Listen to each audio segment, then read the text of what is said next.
Hi, welcome to It's Nikki's Corner. This is your host, Nicole Notar, and today we'll be talking with Miles Notar, a graduate of St. John's University.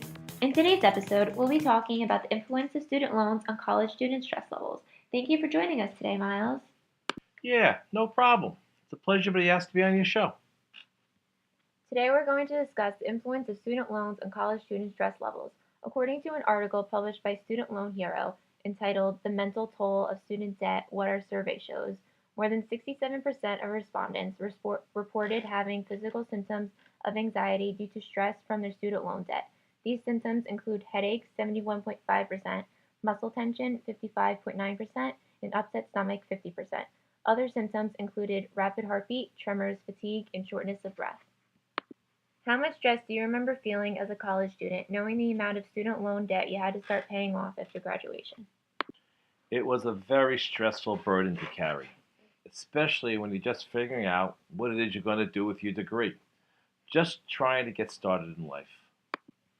According to an article published by Inside Higher Ed entitled Net Price Keeps Creeping Up, increases in college sticker prices and net prices aren't just numbers on paper. They also cause some to question the value of attending a college or university, as higher upfront costs make some worry about the return on investment.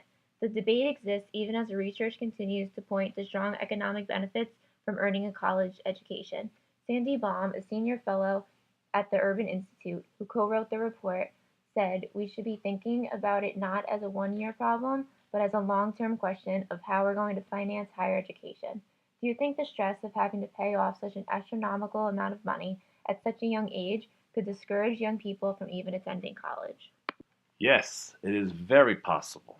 Many young people consider alternate ways to make a living.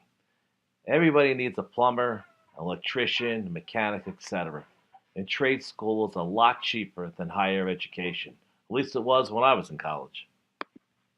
As a father of a college student who will probably graduate without any student loans, do you think those who have to begin paying off this debt after graduation are more likely to be financially successful in the future?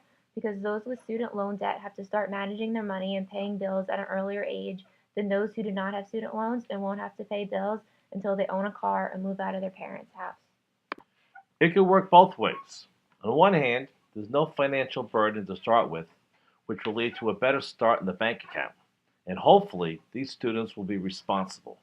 But on the other hand, the student experienced in dealing with the financial burden of student loan debt will be thriftier and most likely will be more motivated to save the money, appreciating every hard earned dollar.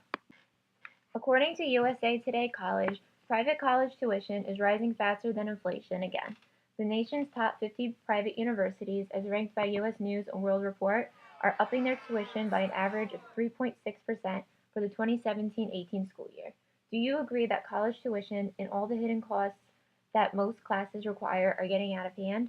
Do you have any ideas on how to make college more affordable in the United States? College tuition has gotten way out of hand. I can't believe what Monmouth costs, even for a private school.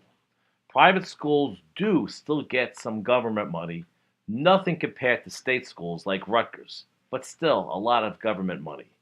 I think if students should have to pay $1,000 a month, that's 10 grand a year, the schools can all afford it, especially the schools with big lucrative sports programs. The NCAA pays them a lot of money for football and basketball, huge money. I'll give you an example. Alabama received $14 million for winning the college football championship this year. Their head coach, I believe, is the highest paid person in the entire state. However, if you want to attend an Ivy League school, that would be your choice and your expense. Makes sense. Well, thank you for taking the time to be on this week's episode of It's Nikki's Corner. We appreciate it. Thank you so much, Nicole. It means a lot to be on your podcast. Thank you. Well, thank you for listening. Our next episode, we'll be discussing the pros and cons of being a working college student and how to manage the additional stress. If you have any ideas on how to deal with stress or just being a college student in general, go to our Facebook page and comment your ideas.